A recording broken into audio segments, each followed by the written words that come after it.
Hello friends, good morning. I, Dinesh Kumar Sharma, PGT History, KV number 1, Kota, Jaipur region. Friends, हम central Islamic land से जो theme 4th है आपकी 11th history book में, उसका first part पढ़ चुके हैं, जिसमें origin and expansion of Islam के बारे में डिस्कस हुआ था। ये अपना पार्ट 2 है। ये जो पार्ट 2 है ये अबाउट द कैलिफेट, खिलाफत क्या है, खलीफा कौन है और उन्होंने इस्लाम का एक्सपेंशन कैसे किया, ये हम सेकंड पार्ट में पढ़ेंगे। The caliphate, expansion, civil war and sect formation. Caliphate को समझने के लिए आप ये समझ लीजिए कि जो खलीफा थे, जो खिलाफत नाम की संस्था का निर्माण हुआ था मोहम्मद साहब की डेथ के बाद, तो उस खिलाफत संस्था का उसके अंडर में किस तरह से एक्सपेंशन हुआ इस्लाम का, किस तरह से सिविल वार हुए उनमें आपस में, और किस तरह से सेक्ट फॉर्मेशन उनमें हुआ, ये हम पढ़ेंगे। After the death of prophet Mohammad 632 AD में मोहम्मद साहब की जब डेथ हो गई, तो उस कंडीशन में कोई भी व्यक्ति वैध रूप से, लेजिटिमेटली रूप से ये क्लेम नहीं कर सकता कि वो मोहम्मद साहब के बाद में नेक्स्ट प्रॉफिट होगा, क्योंकि प्रॉफिट तो एक ही थे मोहम्मद साहब। तो कोई भी वैध रूप से दावा नहीं कर सकता कि मोहम्मद साहब के बाद में वो इस्लाम का नेक्स्ट प्रॉफिट होगा। So as a result his political authority was transfer to the उम्मा। अब उनकी जो पॉलिटिकल अथॉरिटी थी, जो मोहम्मद साहब ने मक्का और मदीना में इस्टाब्लिश की थी, जो इस्लामिक स्टेट इस्टाब्लिश किया था, उसकी जो पावर्स हैं वो किस में ट्रांसफ़र की जाए। तो हम जानते हैं कि उम्मा नाम की जो एक संस्था थी, जो मोहम्मद साहब के according this is a society of believers, विश्वास रखने वालों की एक सोसाइटी थी उम्मा। तो उम्मा में मोहम्मद साहब की जो पॉलिटिकल अथॉरिटी की जो पावर थी वो ट्रांसफ़र कर दी गई। The Abu Bakr was chosen to be the first caliph. Abu Bakr को फर्स्ट खलीफा चुना गया। खलीफा is a representative of prophet Muhammad. Prophet Muhammad के बाद में जो पॉलिटिकल अथॉरिटी की जो पावर्स ट्रांसफ़र की गई वो उम्मा में की गई थी, और वहाँ से एक शुरुआत हुई एक नई पोस्ट की, जिसको बोलते हैं कैलिफ, खलीफा। खलीफा is the representative of prophet Muhammad. तो Abu Bakr was the first caliph. Abu Bakr helped to unify the Muslim world and expanded in Arabia and beyond. Abu Bakr ने मुस्लिम लोगों को यूनिफाई किया और इस्लाम को expand किया Arabia and beyond, उसके आगे। अंडर द आइडिया ऑफ जिहाद, जिहाद मीन्स धर्म युद्ध, और struggle in the way of God, जो भी उनके गॉड के रास्ते में आएंगे उनके खिलाफ वो जिहाद करेंगे। The early Muslim expanded their territory, जो शुरुआती जो मुस्लिम थे उन्होंने अपने एरिया को एक्सपेंड किया अबू बकर के टाइम में। They believed that defensive warfare was permitted by the Quran, कि कुरान में भी ये बताया गया है कि अपनी रक्षा के लिए क्या करना चाहिए, डिफेंसिव वारफेयर, लड़ने से पीछे नहीं हटना चाहिए। तो इस तरह से अबू बकर फर्स्ट खलीफा के रूप में मोहम्मद साहब के रिप्रेजेंटेटिव बने। द कैलिफेट, खिलाफत। The biggest innovation was the creation of institution of caliphate. खिलाफत नाम की संस्था का निर्माण बहुत बड़ा एक उपलब्धि थी, आविष्कार था मोहम्मद साहब की डेथ के बाद में।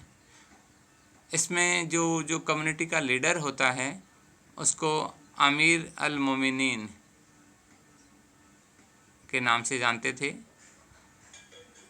द डिप्टी खलीफा ऑफ द प्रॉफिट, मोहम्मद साहब का वो डेपुटी कहलाया, खलीफा कहलाया, प्रतिनिधि कहलाया। मोहम्मद साहब की डेथ के बाद में जो उनका रिप्रेजेंटेटिव था, डेपुटी था, वो खलीफा के नाम से जाना जाता है। The first four caliphs 632 to 661 justify their powers on the basis of their close association with the prophet। ये जो चार खलीफा बने जिनका टाइमिंग 632 से 661 के बीच में है, इन्होंने अपनी पावर्स के द्वारा अपने जो क्लोज रिलेशन थे मोहम्मद साहब के साथ, उनको जस्टिफाई किया और इस्लाम का एक्सपेंशन किया। The caliphate and first caliphs, खिलाफत और फर्स्ट खलीफा। जो खिलाफत नाम की जो संस्था जो बनाई गई थी मोहम्मद साहब के बाद में, इसके दो मेन जो ऑब्जेक्टिव थे। फर्स्ट है to retain control over the tribes, जितनी भी ट्राइब्स थी जो अरेबिक एरिया में थी उनको कंट्रोल करना, ये खिलाफत का मुख्य उद्देश्य था। And second the objective of the caliphate is to raise resources for the state. जो इस्लामिक स्टेट है जिसको इस्टेब्लिश किया था मोहम्मद साहब ने, उसके लिए रिसोर्सेज को रेज करना, संसाधन को जुटाना, ये दो उद्देश्य थे कैलिफेट के। अब फर्स्ट खलीफा की बात करते हैं। फर्स्ट खलीफा का टाइमिंग 632 से 637। जैसे ही मोहम्मद साहब की डेथ हुई थी 632 में, मोहम्मद साहब की डेथ के जस्ट बाद में जो भी ट्राइब्स थे वो सब अलग अलग हो गए थे इस्लामिक स्टेट से, और उन्होंने अपने अपने प्रॉफिट बना लिए थे। जबकि मोहम्मद साहब ने तो ये कहा था कि अल्लाह एक है और प्रॉफिट मोहम्मद साहब उसके रसूल और मैसेंजर हैं। और अब उनकी डेथ के बाद में क्या हुआ कि जो ट्राइब्स थी उन्होंने सब ने अपने अपने प्रॉफिट बना ली, उन्होंने विद्रोह कर दिया इस्लामिक स्टेट से। तो अब जो फर्स्ट कैलिफ था, फर्स्ट खलीफा जिसका नाम था अबू बकरे, उनकी ड्यूटी बनती थी so he suppress the revolt by a series of campaign. उसने एक अभियान चलाया जिसके द्वारा जो भी ट्राइब्स थी जिन्होंने रिवोल्ट कर दिया था इस्लामिक स्टेट के खिलाफ, उनको कंट्रोल कर दिया और इस्लाम की यूनिटी बनाई। The second caliph Umar. हम आपको बता चुके हैं कि मोहम्मद साहब की डेथ के बाद में खिलाफत नाम की संस्था का निर्माण हो चुका था, और जो खिलाफत नाम की जो संस्था थी उसका जो हेड है वो खलीफा कहलाता था। चार खलीफाओं के बारे में हम डिटेल से पढ़ेंगे, उनका टाइमिंग और उन्होंने इस्लाम को किस तरह से एक्सपेंशन किया, इस्लाम को किस तरह से फैलाया। इसी क्रम में सेकंड खलीफा जिनका नाम उमर है, उमर, इनका टाइमिंग है 637 से 642। He saved the Umar's policy of expansion of power. इसने भी जो एक्सपेंशन की पॉलिसी थी उसको जारी रखा, सेकंड खलीफा ने भी। और इनके जो मिलिट्री कमांडर्स थे उमर के, उन्होंने दो एरिया की डिस्कस कर रहा हूँ आपको। नॉर्थ वेस्ट में मैंने बताया था बाइजेंटाइन एम्पायर, और जो वेस्ट में था, और सासानी एम्पायर जो कि ईस्ट में था। इस्लामिक स्टेट के जो दोनों तरफ के एरिया थे, सासानी एम्पायर और बाइजेंटाइन एम्पायर, इनके खिलाफ इसने मिलिट्री कमांडर भेजे और उनको जीत लिया। इन 3 सक्सेसफुल कैंपेन 637 से 642 the Arab brought Syria, Iraq, Iran and Egypt under the control of Medina. तो इस तरह से मदीना जो मेन सेंटर बनाया गया था मोहम्मद साहब के द्वारा, उसके अंडर में इराक, ईरान, सीरिया, इजिप्ट, इन सारे इलाकों को इस्लामिक स्टेट के अंडर में लाने वाला व्यक्ति था सेकंड खलीफा उमर। इसका टाइमिंग है, तीसरे खलीफा हैं, इनका टाइमिंग है 644 से 656 के बीच। इस थर्ड खलीफा के अंडर में एक कैंपेन लॉन्च की गई सेंट्रल एशिया को कंट्रोल करने के लिए, क्योंकि प्रत्येक जो खलीफा था उसका मेन मोटो था कि जो इस्लामिक स्टेट मोहम्मद साहब के द्वारा जो प्राप्त हुआ था उसको एक्सटेंड करना, एक्सपेंशन करना। तो सेंट्रल एशिया की तरफ एक्सपेंशन करने के लिए उस्मान ने एक कैंपेन चलाई। In all conquered provinces the caliph impose a new administrative structure, और जो सेंट्रल एशिया के इलाके जो उस उस्मान के द्वारा जीते गए थे वहाँ उन्होंने एक नया एडमिनिस्ट्रेटिव स्ट्रक्चर डेवलप किया। खलीफा के जो अधिकांश सोल्जर्स थे, जो बेदुइन्स, जो ट्राइब्स के जो लोग थे, धीरे धीरे वो कोफा एंड बसरा के जो इलाके थे वहाँ शिविरों में रहने लग गए थे, सेटल होने लग गए थे। और जो सेंट्रल एशिया का जो इलाका जो अब इस्लामिक स्टेट का एक पार्ट बन चुका था, यहाँ रहने वाले जो नॉन मुस्लिम पॉपुलेशन थी उनको दो चीज़ों के बदले में, दो चीज़ें थी, right to property and religious practices, मतलब उनके प्रॉपर्टी की रक्षा के लिए और उनके धार्मिक प्रथाओं की रक्षा के बदले में उनको दो टैक्सेस देने पड़ते थे, खराज एंड जजिया। खराज और जजिया दोनों टैक्स नॉन मुस्लिम द्वारा पेड किए जाते थे, खलीफा को पेड किए जाते थे। किसके बदले में? Right to property and religious practices के सिक्योर करने के बदले में। नॉन मुस्लिम में अब कौन कौन थे जो सेंट्रल एशिया में रहते थे उस समय? Jews and Christian. ज्यूज समझते हो? यहूदी लोग। यूरोप में भी बहुत सारे ज्यूज रहते थे, ज्यूज सेंट्रल एशिया में भी रहते थे। तो ज्यूज और क्रिश्चियन लोग जो इसी इलाके में रहते थे, इनको वर डिक्लेयर धिम्मीज, इनको धिम्मीज कहा जाता था। नॉन मुस्लिम्स को, ज्यूज और क्रिश्चियन को धिम्मीज। Due to tribal struggle Usman was assassinated. Tribal struggle हुआ, उसमें जो ये थर्ड खलीफा हैं उस्मान, इनकी हत्या कर दी गई और इनके बाद में अली बिकेम फोर्थ खलीफा। हज़रत अली को फोर्थ खलीफा बनाया गया। The fourth caliph the Ali, चौथे खलीफा जो हज़रत अली के नाम से जाने जाते हैं। The Ali fought two wars against those who represented the Meccan aristocracy. Mecca में जो एरिस्टोक्रेसी क्लास का जो ग्रुप था, अभिजात तंत्र के जो लोग थे, उनके खिलाफ इनको युद्ध लड़ना पड़ा अली को। Ali establish himself at Kufa. Ali ने अपने आप को कूफा में स्थापित कर लिया और उनकी एक प्रसिद्ध लड़ाई और हुई थी जिसको द बैटल ऑफ कैमल के नाम से जाना जाता है। 657 में ये युद्ध हुआ था। एक तरफ हज़रत अली की सेना थी और दूसरी तरफ मोहम्मद वाइफ आयशा की सेना थी। इस युद्ध में हज़रत अली जो चौथे खलीफा थे, उन्होंने मोहम्मद साहब की वाइफ आयशा के नेतृत्व वाली सेना को हरा दिया था और ये युद्ध बैटल ऑफ कैमल के नाम से जाना जाता है जो 657 में हुआ था।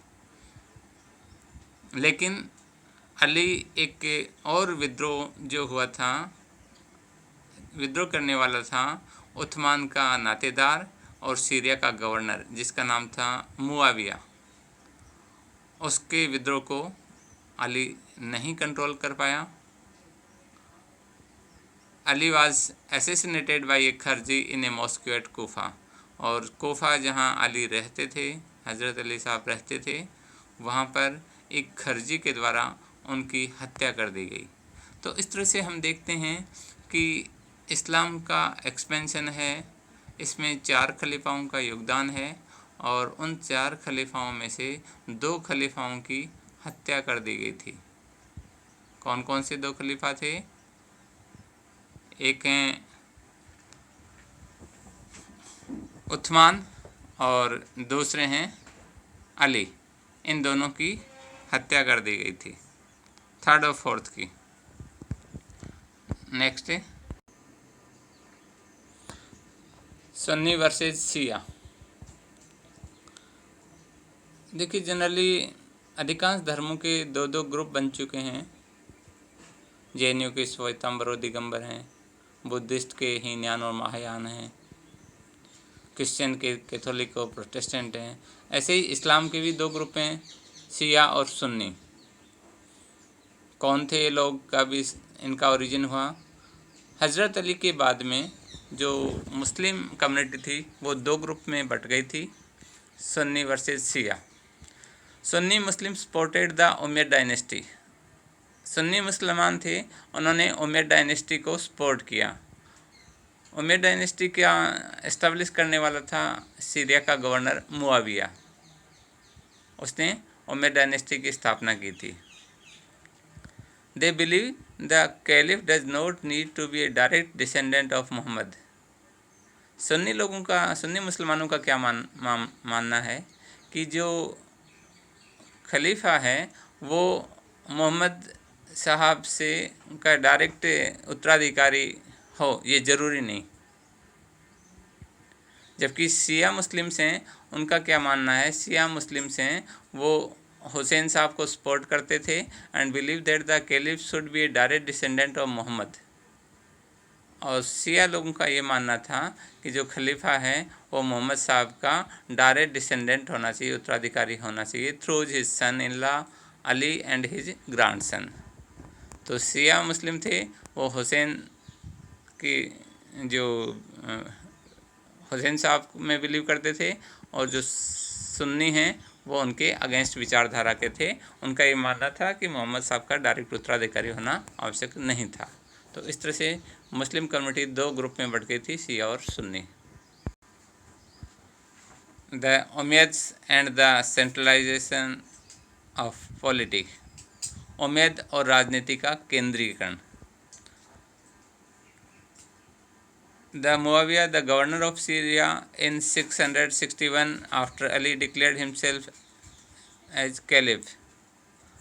मुआविया जो कि सीरिया का गवर्नर था और इन्होंने 661 में उमैयद डायनेस्टी को इस्टेब्लिश किया था। किसकी डेथ के बाद?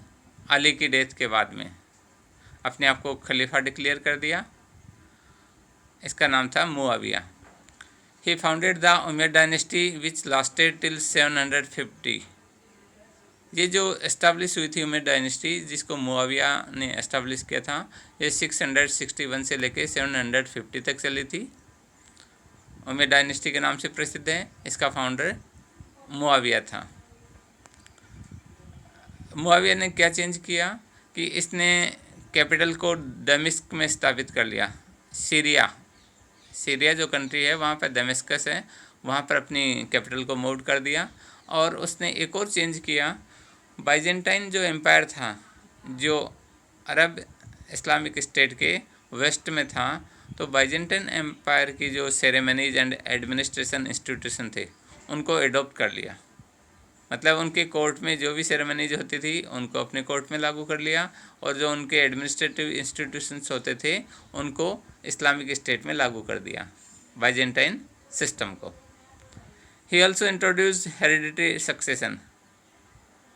मुआविया ने जो वंशगत उत्तराधिकार था ना, कि पिता के बाद में उसका पुत्र उत्तराधिकारी होगा, हेरिडिटरी सक्सेशन, इसको इंट्रोड्यूस कर दिया। इसके बाद में ये सिस्टम चलता रहा इस्लामिक स्टेट में।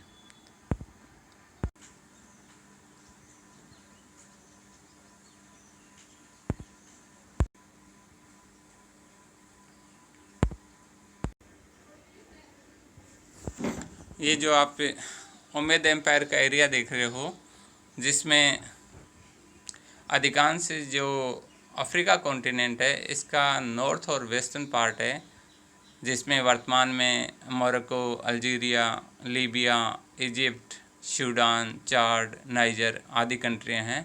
ये सारा इलाका उमैयद डायनेस्टी के द्वारा कॉन्क्योर कर लिया गया था, जीत लिया गया था, और इस्लामिक स्टेट का एक पार्ट बन चुका था।